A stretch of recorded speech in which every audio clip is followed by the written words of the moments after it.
The Penn State case has provoked in all of us deeply powerful emotions and shaken our most fundamental confidence in many ways.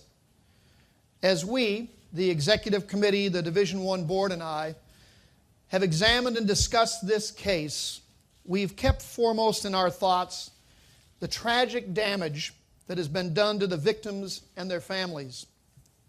No matter what we do here today, there is no action we can take that'll remove their pain and anguish. But what we can do is impose sanctions that both reflect the magnitude of these terrible acts and that also ensure that Penn State will rebuild an athletic culture that went horribly awry. Our goal is not to be just punitive, but to make sure the university establishes an athletic culture and daily mindset in which football will never again be placed ahead of educating, nurturing, and protecting young people. More than 100 years ago, the NCAA was created to assure that sports are fully integrated into our colleges and universities, and that the athletic programs wholly embrace the values of higher education. Our Constitution and bylaws make it perfectly clear that the association exists not simply to promote fair play on the field, but to insist that athletic programs provide positive moral models for our students, enhance the integrity of higher education, and promote the values of civility, honesty, and responsibility. The sanctions we are imposing are based upon these most fundamental principles of the NCAA. With these intentions in mind, the Executive Committee, the Division I Board, and I have agreed upon the following sanctions. First, the NCAA is imposing a fine of $60 million on the university, with the funds to be used to establish an endowment to support programs around the nation that serve the victims of child sexual abuse and seek to prevent such abuse from happening.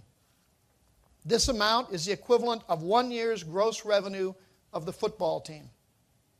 Second, Penn State football will be banned from bowl games and any other postseason play for 4 years.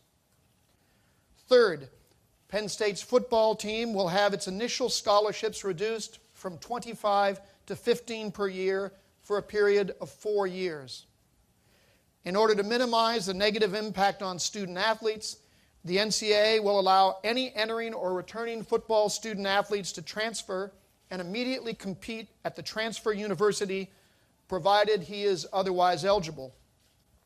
Further, any football student athlete who wants to remain at Penn State may retain his athletic grant and aid as long as he meets and maintains appropriate academic requirements, regardless of whether he competes on the football team. Fourth, the NCAA vacates all wins of the Penn State football team from 1998 to 2011, and the records will reflect these changes. Fifth, the university athletic program will serve a 5-year probationary period during which it must work with an academic integrity monitor of the association's choosing. And finally, the NCAA is reserving the right to initiate a formal investigation and disciplinary processes to impose sanctions as needed on individuals involved in this case after the conclusion of any criminal proceedings. Beyond these sanctions, the NCAA is imposing other corrective actions to ensure that the intended cultural changes actually occur. The NCAA is requiring the university to adopt the formal reforms delineated in Chapter 10 of the Free Report, particularly Section 5.0. Additionally, the association is requiring Penn State to enter into an athletic integrity agreement with the NCAA and the Big Ten Conference. This agreement will require the establishment of a chief compliance officer position, a compliance council, and an array of control mechanisms that are intended to ensure the athletic culture will be fully integrated into the broader university. And finally, the NCAA will select an independent athletics integrity monitor who will, for a 5-year period, report quarterly to the NCAA, the university's Board of Trustees, and the Big Ten Conference.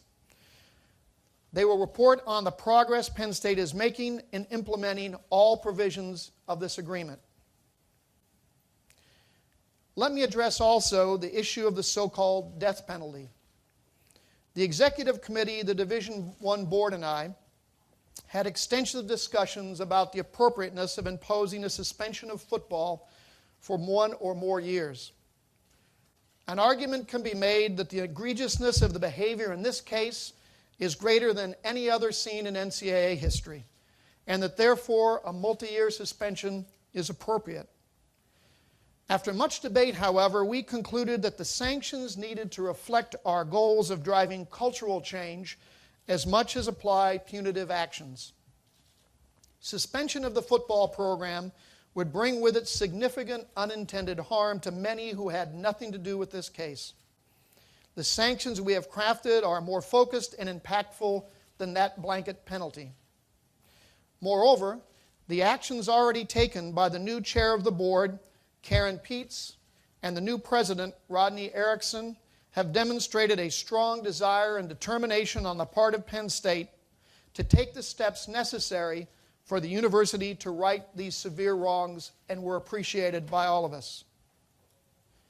For the next several years now, Penn State can focus on the work of rebuilding its athletic culture, not worrying about whether or not it's going to a bowl game.